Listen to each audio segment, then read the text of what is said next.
अवधूत गीता में एक बहुत ही सुंदर बात लिखी हुई है। अवधूत गीता किसने बोली? अवधूत गीता लॉर्ड दत्तात्रेय, भगवान दत्तात्रेय बताते हैं कि भगवान दत्तात्रेय कौन है? वो तीनों फॉर्म, जो ब्रह्मा विष्णु महेश, ये तीनों कॉन्शियसनेस है। इन तीनों कॉन्शियसनेस का एक कंबाइंड फॉर्म है।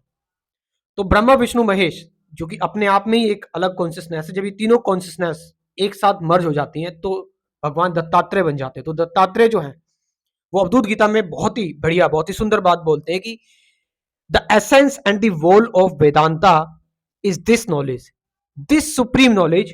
कौन सी knowledge? That I am by nature the formless all pervasive self, कि बाय नेचर मैं फॉर्मलेस हूं और मैं हर जगह हूं। परवेजिव सेल्फ मतलब हर जगह, हर कड़ में हूं। यानी कि यहां पर फिर से, जब आप मेडिटेट करेंगे, जब आप ध्यान करेंगे, जब आप चीजों को डीपली इंक्वायर करेंगे और देखेंगे, तो लास्ट में आपको भी यही बात समझ में आएगी। क्योंकि मैंने बताया है, जो एंसेंट स्क्रिप्चर्स हैं, खासकर अगर मैं बात करूं हिंदुज्म में, क्योंकि यहां पर खासकर जो ईस्ट है, ईस्टर्न जो फिलॉसफी है, यहां पर ज्यादातर जोर दिया जाता है अंदर की तरफ। अपने अंदर जाओ, अपने अंदर के डायमेंशंस को देखो। बाहर की बनावट वेस्टर्न वर्ल्ड में बताई जाती है कि तुम बाहर कुछ चेंज करो, एटम बॉम्ब बना दिया या फिर बाहर की कुछ चीजें, दैट्स ऑल्सो गुड। लेकिन जो ईस्टर्न फिलोसफी है, खासकर इंडिया से ही निकली है, चाइना जापान में अगर बुद्धिज्म की बात करें, जैन बुद्धिज्म की, तो यहां पर एक चीज बहुत बताई जाती है कि अंदर जाओ, अंदर अपने एक्सपेंड करो।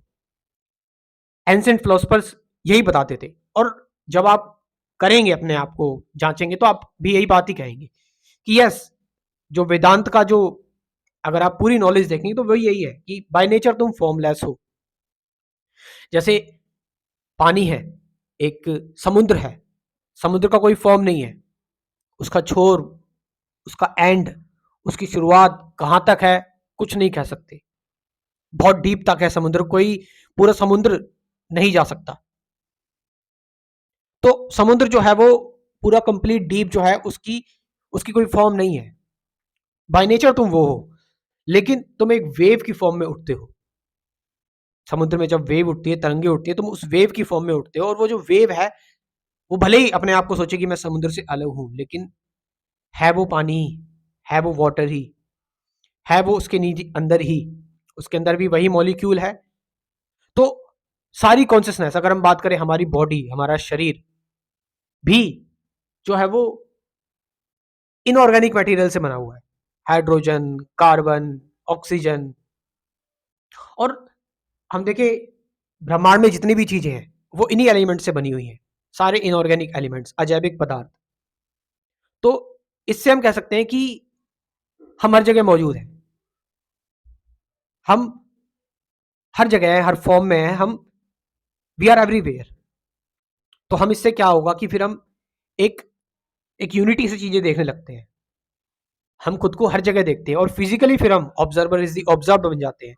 मतलब कि दृष्टा ही दृश्य है, दृष्टा और दृश्य फिजिकली एक हो गया।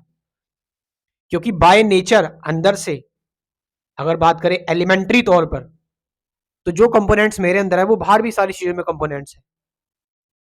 और वो कंपोनेंट्स भी किससे बने हैं? एनर्जी से बने हैं। वो एनर्जी जो मेरे अंदर है वो बाहर सारी जगह एनर्जी है। तो one, all energy is one, the whole.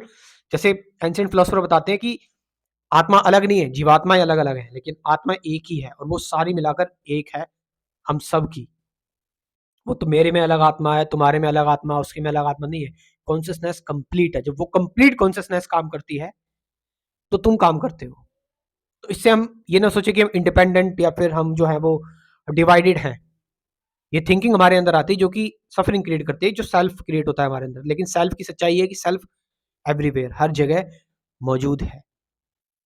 Last में जो लोग खुशी खुशी मेरा स्पिरिचुअलिटी कोर्स अफोर्ड कर सकते हैं, कंप्लीट स्पिरिचुअलिटी कोर्स, तो उसके बारे में आप इंफॉर्मेशन ले सकते हैं कमेंट सेक्शन में, और डिस्क्रिप्शन में मैं नंबर दे रहा हूँ कंप्लीट स्पिरिचुअलिटी कोर्स का। व्हाट्सएप पर आप मुझसे इंफॉर्मेशन ले सकते हैं। Thank you very much.